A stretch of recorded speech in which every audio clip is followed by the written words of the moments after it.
Welcome to Friend or Foe, the series where we pick apart the characters from some of our favorite games to figure out who is a friend, someone we don't need to worry will stab us in the back, and who is a foe, someone who would intentionally bring harm to the group if given the chance. I'm Josh Bearheart Hawk, and today we're joining the hunt for deviant androids alongside Detective Hank Anderson in Detroit Become Human. As always, you can find a link in the description to a playlist for this series for those long nights where you just want to sit back, relax, and listen to a bunch of breakdowns all at once. Hank Anderson might just be one of the most complex characters in any of the games I've covered. He is a highly decorated detective with the Detroit PD in Detroit Become Human, though many of his accolades and achievements are far behind him by the time we are first introduced to him. The first time we meet him is in a rundown spot known as Jimmy's Bar. He's clearly been drinking for a while, though he doesn't really show too many signs of being drunk. And while that isn't a big deal on its own, it does become a pattern throughout the game and points to Hank being an alcoholic. And early on here, we can discuss something very important about him, because his drinking isn't a character flaw, it's part of a disease. Approximately 10% of adults in the United States suffer from what is known as alcohol use disorder. Alcohol use disorder is defined as a medical condition characterized by an impaired ability to stop or control alcohol use despite adverse social, occupational, or health consequences, and has a number of causes including things like family history and biological disposition, trauma, and age when a person first started drinking.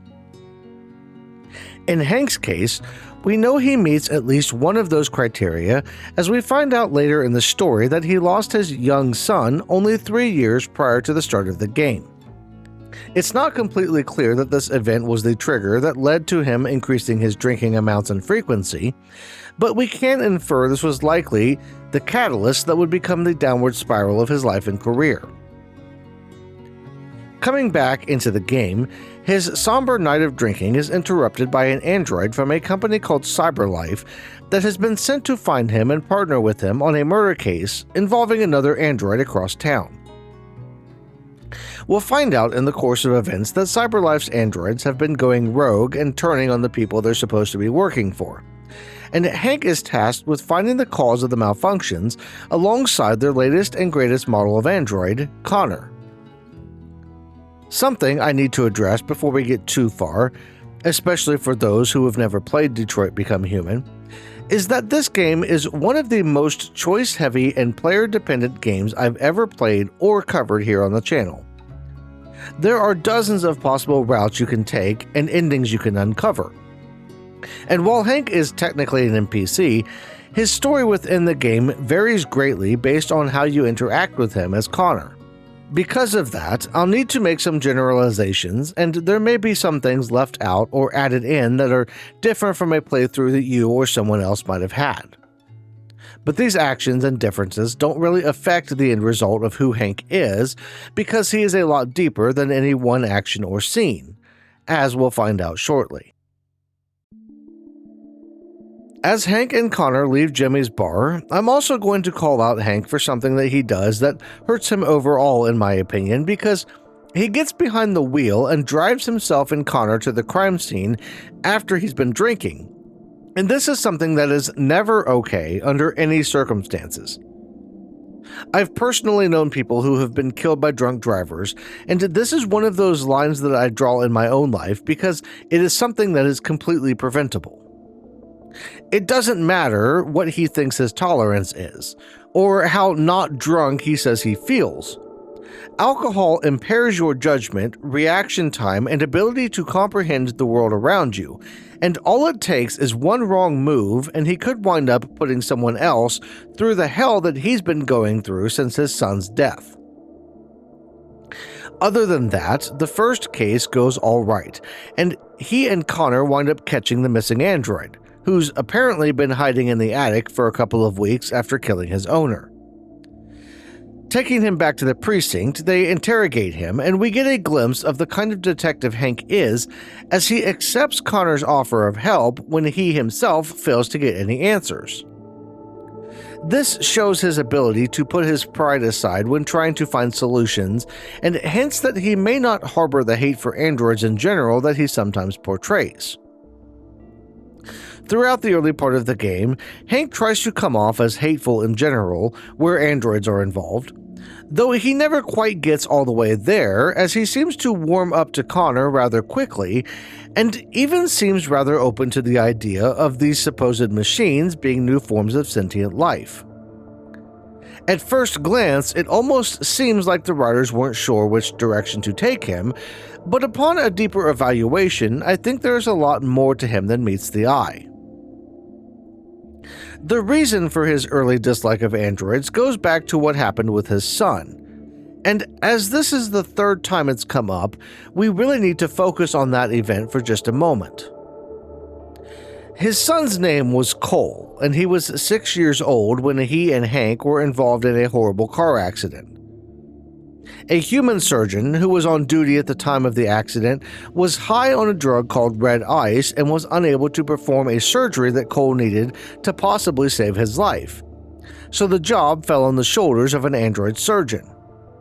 In the end, Cole didn't make it, and in his grief, Hank put the blame on androids, though deep down he didn't really believe that they were at fault. The game isn't explicit about what happened in the time between Cole's death and the start of the story, but based on what we know, I think the most likely explanation of Hank's feelings is that he's spent the past 3 years fighting the logical side of his brain, the side that knows what happened was a freak accident, and the emotional side that wants there to be some rhyme or reason to it all. That latter part of him goes back and forth between blaming himself for not reacting faster, blaming the driver of the truck that hit them, and blaming the android surgeon who was unable to save Cole. In his grief, he lost his will to live, but he hasn't been able to outright end his life, so he drinks to numb the pain and try to forget while leaving his fate up to chance.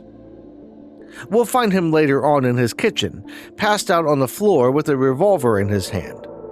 He'd been playing a game known as Russian roulette, where he loaded a single round in one chamber of the revolver, spun it, put it to his head, and pulled the trigger. There's no telling how many times he's done this, or how many times he actually pulled the trigger to find an empty chamber, but it's a ritual he's very familiar with from the look of things. And after the loss of his son, he not only lost his will to live and drive to do better, he also lost his faith in humanity, as he'd spent years fighting to stop the spread of red ice in the city of Detroit, only to have it be the thing that prevented the human surgeon from operating, while also taking an even bigger hold on the community at large. He doesn't see any light or reason to go on, until Connor shows up on that rainy night in November at Jimmy's bar. After more or less solving the case involving the android who killed his owner, Hank is told by his superior, Captain Fowler, that he's going to be partnering with Connor on more cases involving androids. There has been a rash of instances where androids have turned on their owners, and as much as Hank says he doesn't want anything to do with this whole thing, part of him likely can't resist the temptation of solving such an odd mystery. Truth be told, no one else wants the case, and Hank is likely only handed it as he's dropped so far in his career.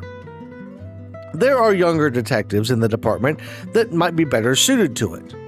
But as is the case, even in our own world at times, they don't see anything in it for them and won't go anywhere near it because of that. There are a million reasons why specific criminal and unsolved cases might be shoved on the back burner. But often what it boils down to is a lack of public attention and the risk of failure in one case or another. Detectives build their careers on solving cases, and some in law enforcement even see their careers take off based on solving one big, highly publicized case. The problem comes when someone fails to solve a case, as that is seen as a failure, even when there was no way to succeed. You need means, motive, and opportunity to nail down a suspect. and those things aren't always present. Even when they aren't always obvious, and for a lot of young detectives, they would rather hang their hat on a case with a bunch of solid leads than something that seems rather obscure. A case like the one involving the rogue androids would be seen as undesirable because there's not really any glory in solving it.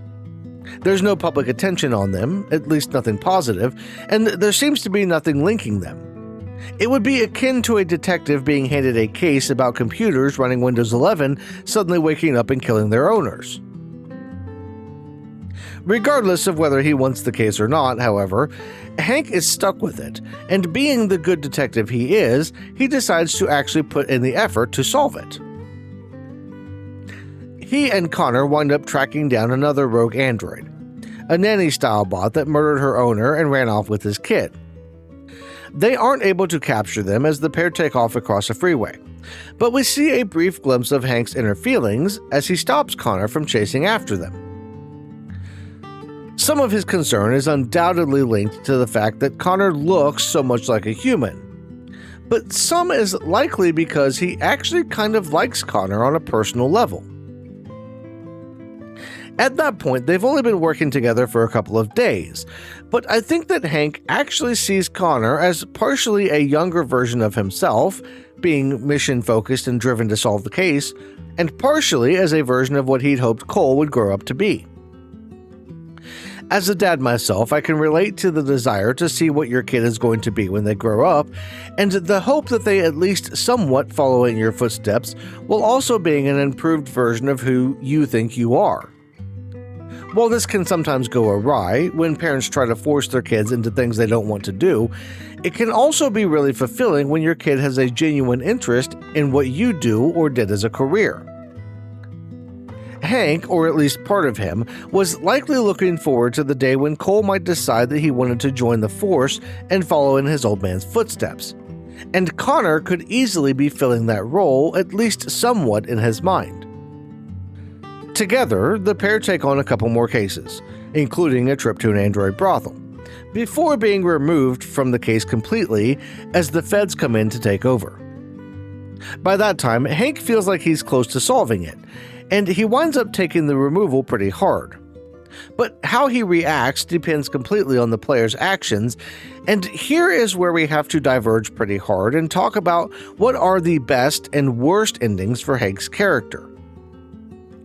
We'll start with the worst because that's likely the ending that fewer people have gotten.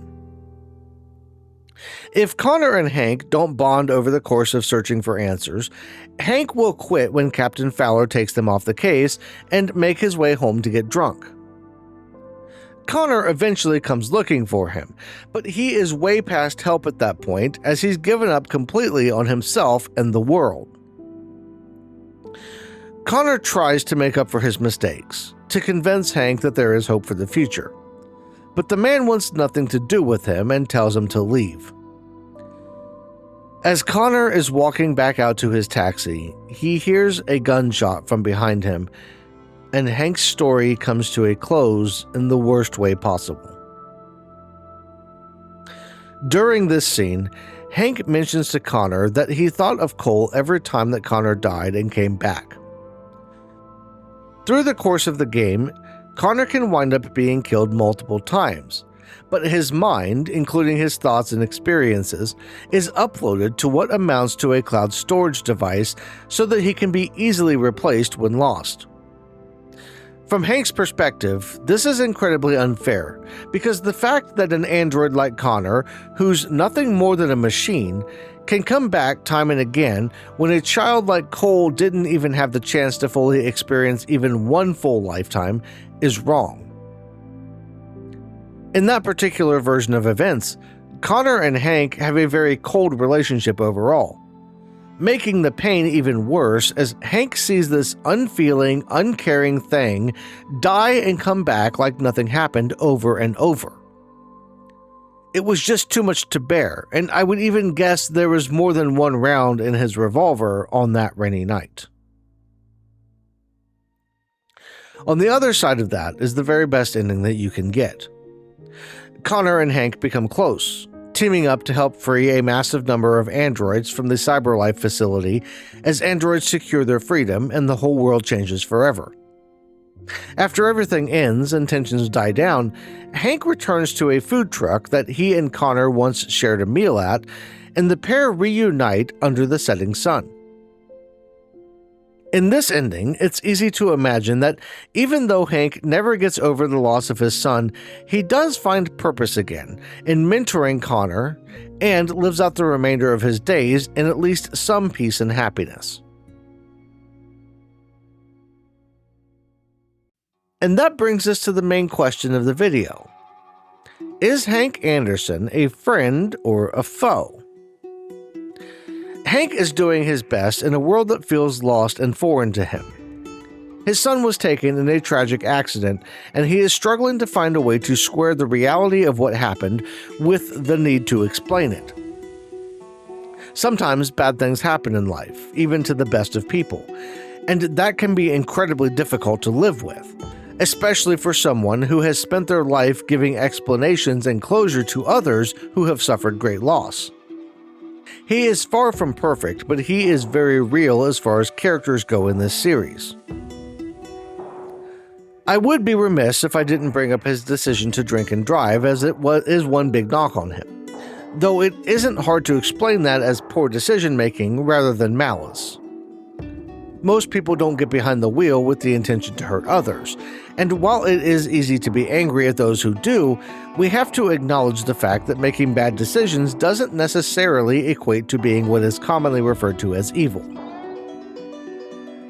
With all that in mind, Hank comes out as a friend.